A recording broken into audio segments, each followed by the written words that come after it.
याच्या अगोदर आपण पाठीमागच्या पाठात पाहिलं होती की सस्पेन्शन सिस्टीम. तर सस्पेन्शन सिस्टीम मध्ये आपण बऱ्याचदा शॉकअप, स्प्रिंग, त्याच्यानंतर त्या गाडीमध्ये असणारे पाटे किंवा शॉक ऑब्झर्वर याचा आपण महत्व बघितलं होतं. आपण समोरच्या पाठामध्ये पाहणार आहे की गाडीमध्ये असणारे टायरमध्ये कोणकोणते पार्ट्स असतात आणि मुख्यत्वे टायरच्या काय गरजा असतात आणि टायर देण्याची गाडीमध्ये काय आवश्यकता. आता आपण जर बघितलं की फंक्शन ऑफ टायरचं फंक्शन काय, to support the vehicle load. गाडीमध्ये जे काही लोड असतो त्या लोडला सपोर्ट करण्याचं काम कोण करते, टायर करतात. आता जर बघितलं असेल की आपण बऱ्याचदा स्पीडनं गाडी चालवतो, गाडी चालवल्यानंतर आपण काय करतो, अचानक गाडीमध्ये ब्रेक दाबतो. ब्रेक दाबल्यानंतर काय होतं माहिती का, गाडीमध्ये बसणारे जे काही पॅसेंजर्स असतात आणि जे काही इंजिनचा लोड आहे ते कोणत्या चाकावर जाते, समोरच्या चाकावर जाते. समोरच्या चाकावर गेले त्यावेळेस काय होते, गाडीच्या टायरची झीज होण्याची शक्यता सुद्धा जास्त असते. आता आपण बऱ्याचदा पाहतो की गाडी ज्यावेळेस रोडवर जाते तर ब्रेकिंग एफर्ट्स त्याच्यामध्ये येतात. आपण अचानक ब्रेक दाबतो किंवा कॉर्नरिंग येते, ज्यावेळेस आपण टर्न घेतो खूप जोराचा, त्यावेळेस गाडीचे जे टायर आहेत ते टायर वाजतात, त्याचा चरचर आवाज त्या रोडच्या कॉर्नरिंग मध्ये येतो. त्यामुळे काय होते, गाडीची जी कुशनिंग असते, जे शॉकअप किंवा जे जर्क बसणारे असतात ते खूप जोराचे बसतात. त्याच्यामुळे आपल्याला टायरमध्ये असंही फंक्शन पाहिजे की ज्यावेळेस आपण खूप जोरात ब्रेक दाबतो तर गाडी सुद्धा तेवढ्या स्पीडनं किंवा जर्क न होता हळूवारपणे थांबली पाहिजे. दुसरं आहे की जर transmit driving and braking force to the road, म्हणजे जे काही आपण ब्रेक दाबतो त्याचा फोर्स रोडवर गाडीमध्ये जो येतो तो सुद्धा कमी करण्याची ताकद कशामध्ये असली पाहिजे, टायरमध्ये असली पाहिजे. त्याच्यानंतर आपण बघतो की it must provide good road grip for traction, म्हणजे टायर हे असे असले पाहिजे की त्याची ग्रिप ही रोडवर चांगल्या प्रकारे बसली पाहिजे. आपण जर चालवतो किंवा टायरची जर रोडवर ग्रिप नसेल तर टायर स्लिप होण्याची शक्यता सुद्धा जास्त असते. आता आपल्याला पाहायचं आहे की टायरचं जे मटेरियल आहे की टायर कोणत्या मटेरियलपासून तयार करतो. नेमकं टायर आपण कशापासून तयार करतो, नॅचरल आणि सिंथेटिक रबर हे टायरचं मुख्य, म्हणजे त्याच्यामध्ये वापरणारे जे पदार्थ आहे ते नॅचरल सिंथेटिक रबर हे मटेरियल आपण त्याच्यामध्ये वापरतो.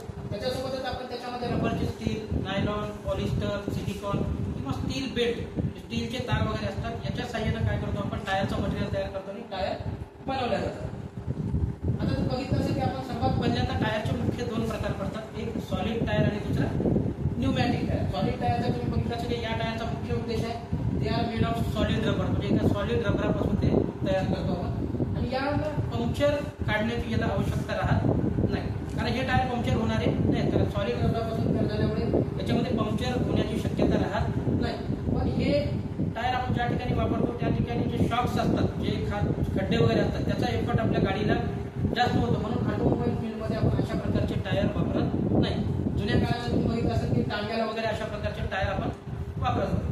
दुसरा प्रकार आहे टायरचा न्यूमॅटिक टायर. न्यूमॅटिक टायर म्हणजे ज्या टायरमध्ये आपण हवा भरून वापरतो अशा टायरला आपण कोणते टायर म्हणतो, न्यूमॅटिक टायर. याचे सुद्धा दोन प्रकार पडतात, ट्यूब इन टायर, ज्या टायरमध्ये हवा भरण्यासाठी आपण ट्यूब वापरतो, आणि दुसरा प्रकार आहे की ट्यूबलेस टायर, म्हणजे ज्या टायरमध्ये हवा भरण्यासाठी आपण ट्यूब वापरत नाही.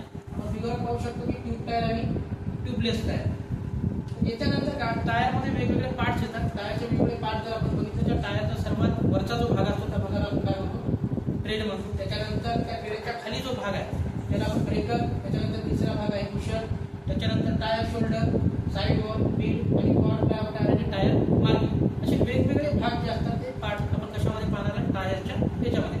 आता हे टायरचे जे वेगवेगळे भाग असतात तर सगळ्यात पहिल्यांदा आपण पाहतो trade off tyre. Trade off tyre म्हणजे टायरचा जो वरचा भाग आहे त्याच्यावरची डिझाईन केलेली आहे त्या डिझाईनला आपण काय म्हणतो, ट्रेड ऑफ टायर. आता तुम्ही बघितलं असेल की टायरच्या वर असे पेशा डिझाईन आहे. ते डिझाईन देण्याचा उद्देश आहे की पावसाळ्यामध्ये रोडवर ज्यावेळेस गाडी चालते तर जे काही पाणी रोडवर आहे ते रोडवरचं पाणी टायरच्या खालून निघून जाण्याकरता जेव्हा काय दिलेलं असतात ते ट्रेडचे डिझाईन दिलेले असतात. तुम्ही बघितलं असेल वेट कंडिशन म्हणजे पावसाळ्याच्या दिवसात the tread grooves expel water that is brought between the tyre and road करतो. त्याच्यावरचे जे ट्रेडचे जे ग्रूज आहे जे डिझाईन केले आहे त्या डिझाईनमधून त्या टायर आणि रोडच्या सरफेस मधलं पाणी बाहेर जाण्यासाठी आपण काय देतो, टायरच्या वरच्या भागाला ट्रेड देतो, त्याला आपण म्हणतो ट्रेड पॅटर्न. दुसरा भाग होता आपला breaker of tyre. Breaker of tyre म्हणजे टायरच्या ट्रेडच्या खाली असणारा जो भाग आहे तो एक नंबरचा जो भाग दाखवला आहे त्या भागाला आपण ब्रेकर म्हणतो. याच्या साहाय्याने काय होते, ज्यावेळेस गाडी रस्त्याला चालते जे काही खिळे किंवा अणुकुचीदार पदार्थ पडलेले असतात जे ट्रेडच्या आतमधून टायरमध्ये जाऊ नये आणि गाडीचा टायर किंवा पंक्चर होणे याकरता टायरच्या खाली एक स्टीलची पट्टी दिलेली असते, त्या पट्टीला आपण काय म्हणतो, ब्रेकर ऑफ टायर. त्याच्यानंतर आपण बघितलं असेल की तिसरा प्रकार आहे कुशन इन टायर. सगळ्यात पहिल्यांदा ट्रेड झाला, त्याच्यानंतर ब्रेकर आहे, त्याच्यात जे पातळ थर दिला आहे रबराचा त्याला म्हणतो आपण कुशन इन टायर. याचा एकच बॅलन्स, याचा एक महत्वाचा भाग आहे की ज्यावेळेस गाडी रोडनं चालते तर रोडचे जे शॉक्स असतात ते शॉक डायरेक्टली कॅबिनमध्ये पोहोचू न देण्याचं काम हे कोण कमी करतं? या गाडीमध्ये असणारा जो तिसरा पार्ट दिला होता आपल्याला कुशनिंग टायर, रबराचा एक थर दिलेला असतो जाड, त्याला आपण म्हणतो कुशनिंग टायर. त्याच्यामुळे गाडीचा टायर सुद्धा व्यवस्थित बॅलन्स राहतो. त्याच्यानंतर आहे साइड वॉल ऑफ टायर.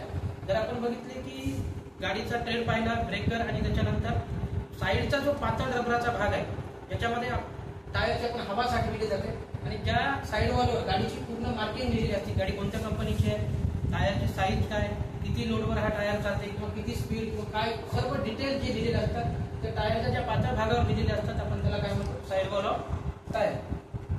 त्याच्यानंतर राहते टायर शोल्डर. आता आपण बघितलंय की सगळ्यात वरचा जो हिरव्या कलरचा भाग आपल्याला दिसत आहे तो आपला आहे टायरचा ट्रेड. साईडला रेड कलरचे दोन भाग दिसतात सर्वांना. त्या साईडच्या रेड कलरच्या दोन भागांना आपण म्हणतो टायर शोल्डर. टायर शोल्डरचं एक काम आहे की ते आपला साइड वॉल आणि असणारा ट्रेड या दोन्ही भागाला मजबूती देण्याकरता आपण काय वापरतो? टायर शोल्डर वापरतो. त्याच्यानंतर बघितलं असेल टायरचा सगळ्यात शेवटचा भाग आहे त्याला आपण बीड ऑफ टायर म्हणतो. बीड ऑफ टायर ही जी सायकल आपल्या गाडीची जी रिम असते त्या रिमला हवा भरल्यानंतर घट्ट पकडून ठेवण्याकरता आपण काय वापरतो? Beed of tyre. तर सगळ्यात शेवटचा भाग तो टायरचा जो रिमला घट्ट पकडून ठेवतो हवा भरल्याच्या नंतर. जर आपण हवा कमी भरली तर काय होईल? गाडी पंक्चर झाल्यानंतर रिमच्या वर आपला टायर गोल फिरायला चालू होईल. तो फिरल्यामुळे काय होईल? आपल्या गाडीची जी हवा भरण्याची जी नळी असते ती नळी काय होईल? कमी हवा भरल्यामुळे उघडून निघेल आणि टायर मध्ये असणारी ट्यूब ही काय होईल? खराब होऊन जाईल. आता आपण बघितलं असेल की बीड टायर. आता तुम्ही बघितलं की टायरच्या बीडचे सुद्धा दोन वेगवेगळे प्रकार पडतात. नंबर एक आहे क्लिचर टाईप बीड आणि स्ट्रेट साइड बीड. आता क्लिचर टाईप बीडचे दोन प्रकार पडतात, फ्लेक्झिबल बीड आणि नॉन फ्लेक्झिबल बीड. फ्लेक्झिबल म्हणजे जी बीड आपण काय करू शकतो, ज्यावेळेस आपण एका हुकच्या साहाय्याने टायर रिम मधून बाहेर काढतो त्यावेळेस त्याची बीड ही म्हणजे फ्लेक्झिबल होते, ताणल्या जाते. आणि काही गाड्यांची जी टायर आहे जसं ट्रक किंवा बसेसचे जे टायर असतात ते स्ट्रेट बीड असतात, म्हणजे त्याची बीड ताणल्या जात नाही. त्याच्यामुळे आपल्याला टायर रिम मधून काढताना त्याच्यावरची जी लॉकिंग प्लेट असते ती लॉकिंग प्लेट आपल्याला सगळ्यात पहिले काढावी लागते. आता आपल्याला पाहिजे की टायरच्या प्राइस म्हणजे काय? टायरमध्ये वेगवेगळे असणारे थर.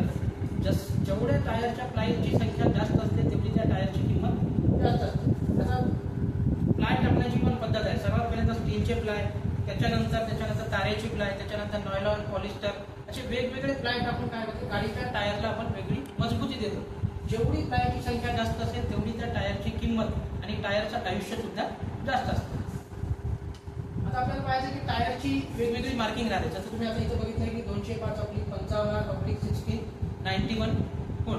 तर 205 हे दोन साइड वॉलच्या मधलं अंतर हवा भरल्याच्या नंतर. 205 जी डायग्राम लागली ही साइड वॉल आहे, टायरचा पातळ भाग, तिकडची साइड वॉल. हवा भरल्याच्या नंतर जे डिस्टन्स आहे ते 205 mm मध्ये म्हणतो.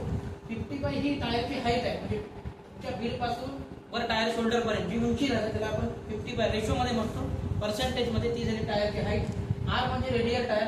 91 म्हणजे त्याचा लोडचा इंडेक्स आहे आणि व्ही त्याची स्पीड आहे.